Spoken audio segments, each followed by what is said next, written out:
आदाब, मैं हूं मुमताज आलम। से बात करूंगा मैं मोदी सरकार की और विपक्ष की, अपोजिशन की। जी हां, एक तरफ जहां अपोजिशन की मुंबई में मीटिंग चल रही है, जी हां, इंडिया की मीटिंग चल रही है। कल भी मीटिंग थी और आज भी मीटिंग है और कुछ बड़े ऐलान होने हैं। वहीं दूसरी तरफ मोदी जी धमाके पर धमाके कर रहे हैं। पहला धमाका उन्होंने ये किया कि 18 से 22 सितंबर को एक पार्लियामेंट का खुसूसी इजलास बुला लिया।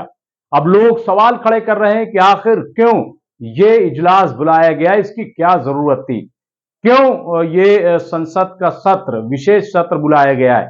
तो वहीं दूसरी तरफ अब पीएम मोदी ने एक देश एक चुनाव के लिए कमेटी का भी ऐलान कर दिया गया है। एक कमेटी का भी ऐलान कर दिया है। अब इस ऐलान ने बेचैनी बढ़ा दी है कि क्या जो लोकसभा का चुनाव 2024 में होना था वो पहले हो जाएगा, या फिर जो सूबे हैं उनमें बाद में चुनाव होगा और फिर क्या जो अभी सरकारें चुनी गई हैं उन सरकारों को खत्म कर दिया जाएगा। कई तरीके के सवाल खड़े हो गए हैं। सीए को लेकर के भी सवाल है, कुछ और सवालात हैं। तो बहरहाल ये सरकार का एक बड़ा फैसला है। अब इसको लेकर के बेचैनी है। लेकिन आइए जानते हैं एक देश एक चुनाव पे क्या कुछ सरकार करने जा रही है और क्या पूर्व में ऐसा कुछ रहा है। देखिए हमारी ये खास रिपोर्ट। एक देश एक चुनाव की दिशा में सरकार ने पहला कदम उठा दिया है। दरअसल सरकार ने इसकी संभावनाओं पर विचार करने के लिए एक कमेटी का गठन किया है।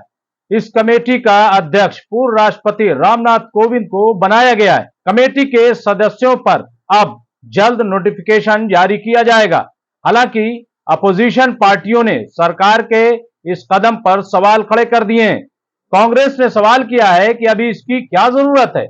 पहले महंगाई, बेरोजगारी जैसे मुद्दों का निवारण होना चाहिए। बता दें कि चुनाव कराने की वित्तीय लागत, बार बार प्रशासनिक स्थिरता, सुरक्षा बलों की तैनाती में होने वाली परेशानी और राजनीतिक दलों की वित्तीय लागत को देखते हुए मौजूदा सरकार एक देश एक चुनाव की योजना पर विचार कर रही है।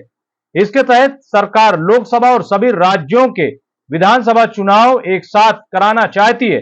सरकार 1951-52 में लोकसभा और सभी राज्यों की विधानसभाओं के चुनाव एक साथ कराए थे। इसके बाद 1957, 1962 और 1967 में भी लोकसभा और सभी विधानसभाओं के चुनाव एक साथ हुए थे। लेकिन बाद में 1968, 1969 में कुछ विधानसभाओं के समय से पहले भंग होने और 1970 में लोकसभा को समय से पहले भंग होने से ये 7 चुनाव कराने का चक्र रुक गया था। यही वजह है कि अब स्थिति ये हो गई है कि हर साल कहीं ना कहीं चुनाव होते हैं। ऐसे में सरकार फिर से लोकसभा और सभी विधानसभाओं के चुनाव एक साथ कराने की संभावनाओं पर विचार कर रही है। अब इस दिशा में कमेटी का गठन एक बड़ा कदम बताया जा रहा है। सरकार ने एक देश एक चुनाव की संभावनाओं पर विचार के लिए एक कमेटी का गठन कर दिया है। हालांकि सरकार के लिए भी इस फैसले को लागू करना और इस संबंध में कानून बनाना आसान नहीं होगा। दरअसल एक साथ चुनाव कराने के लिए कई विधानसभाओं के कार्यकाल में मनमाने ढंग से कटौती करनी पड़ेगी, जिसका विरोध होना तय है। राजनीति के जानकारों का मानना है कि एक देश एक चुनाव अगर देश में लागू हो जाता है तो इसका सबसे ज्यादा नुकसान क्षेत्रीय दलों को होगा। दरअसल लोकसभा चुनाव में आमतौर पर मतदाता राष्ट्रीय मुद्दों के आधार पर राष्ट्रीय पार्टी को वोट देना पसंद करते हैं। ऐसे में अगर लोकसभा चुनाव के साथ ही विधानसभा चुनाव होंगे तो हो सकता है कि क्षेत्रीय दलों को इसका नुकसान उठाना पड़े। तो देखा आपने कि पीएम मोदी जो करने जा रहे हैं एक देश एक चुनाव, यह जाहिर है कि पहली बार नहीं हो रहा, बल्कि इससे पहले भी जैसा कि आपने स्टोरी में देखा कि चुनाव इस तरह होते रहे हैं। अब ये भी करने जा रहे हैं। लेकिन एक सवाल ये बड़ा खड़ा हो गया है कि क्या अपोजिशन इसको एक्सेप्ट करेगी। सवाल यह भी है कि जहां जहां चुनाव अभी हो, कर्नाटक में अच्छे तरीके से कांग्रेस जीती है, तो क्या वो चाहेगी कि कर्नाटक की सरकार खत्म हो। इसी तरीके से पंजाब में आम आदमी पार्टी की सरकार है, वो भी बड़ी मजबूती के साथ जीती है, तो क्या आम आदमी पार्टी चाहेगी कि पंजाब में उनकी सरकार गिर जाए। या इसी तरीके से आप देखें कि हिमाचल प्रदेश में कांग्रेस जीती है। तो ये बड़े सवाल खड़े हो रहे हैं कि जहां जहां पे ममता बनर्जी बंगाल से जीती हुई है, बिहार में आप देखिए कि वहां गठबंधन की सरकार है। तो इस तरीके की जो सूरत हाल है, इसमें क्या अपोजिशन इसको एक्सेप्ट करेगी, क्या करेगी सरकार? बहरहाल एक बड़ा सवाल तो है, लेकिन यह जरूर है कि मोदी सरकार ने एक बेचैनी पैदा कर दी है। अब इस ताल्लुक से जाहिर है कि जो इंडिया की मीटिंग हो रही मुंबई में, वहां इस पर भी गौर किया जाएगा कि अगर सरकार एक देश एक चुनाव करती है तो उसका समर्थन किया जाए, नहीं किया जाए, कैसे किया जाए, इन सब चीजों पर गौर किया जाएगा। और ये विशेष सत्र अब लोग कह रहे हैं कि शायद इसीलिए बुलाया गया है, इसी पर बातचीत करने के लिए बुलाया गया है। और रामनाथ कोविंद को इस कमेटी का, एक देश एक चुनाव के लिए चुना गया है, उनकी सरबराही में कमेटी बनेगी। तो बहरहाल एक देश एक चुनाव अगर होता है तो कितना सपोर्ट अपोजिशन करेगा, यह भी देखने वाली बात होगी। और फिर यह भी गौर किया जाएगा, हालांकि सवाल ये खड़े किए जा रहे हैं कि दरअसल ये चुनाव को टालने के लिए ऐसा किया जा रहा है। सरकार जो है चुनाव को टालना चाहती है, वो इसलिए ये कर रही है क्योंकि उसको लग रहा है कि मध्य प्रदेश में भी उसकी हार होने जा रही है, छत्तीसगढ़ में भी उसकी हार होने जा रही है, तेलंगाना में और राजस्थान में उसकी हार होने जा रही है। और इसीलिए मोदी सरकार ऐसा करने जा रही है, जबकि इस वक्त जरूरत इस बात की है कि जो हालात हैं देश के, उस पर कंट्रोल करे।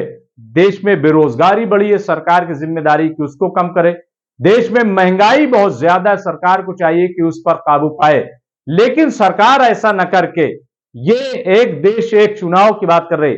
इसके साथ ही हो सकता है कि अपोजिशन ये भी सवाल उठा दे कि इसके साथ साथ बैलेट पेपर से चुनाव कराए जाए, ईवीएम को छोड़ दिया जाए, पूरे देश में बैलेट पेपर से चुनाव कराए जाएं। अगर इस पर अपोजिशन सवाल खड़ा करता है तो मैं समझता हूं कि उस पर भी गौर किया जाएगा। लेकिन मोदी ने एक बड़ा धमाका तो कर दिया, लेकिन अभी भी वैसे क्लियर नहीं है कि सरकार जो 18 सितंबर से लेकर 22 सितंबर तक का विशेष सत्र संसद का बुलाया है, उसमें वो और क्या धमाके करेगी। अच्छा, ये भी आप देखिए कि ये उस वक्त किया जा रहा है कि जब G20 की मीटिंग होने जा रही, 8, 9, 10 को दिल्ली पूरी तरीके से लॉकडाउन हो जाएगी, दिल्ली को सील कर दिया जाएगा और उसके बाद ये मीटिंग चलेगी। इसके बाद सरकार जो है वो एक्टिव हो जाएगी। अब ये भी गौर करने वाली बात है कि क्या सरकार, मोदी सरकार और भाजपा इसके लिए तैयार है? क्या वो जो है ऐसा माहौल बना सकी है?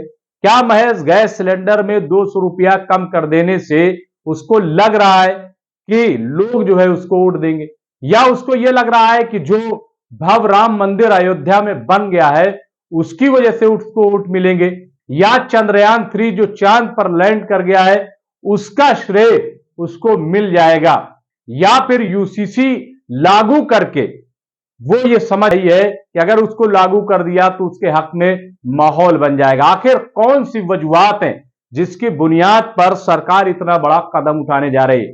बहरहाल जो भी है, सरकार का यह अहम फैसला है। देखना यह है कि आज जब मीटिंग इंडिया की खत्म होती है, जब अपोजिशन की मीटिंग खत्म होती है, तो वो इस मामले पर क्या जवाब देती है।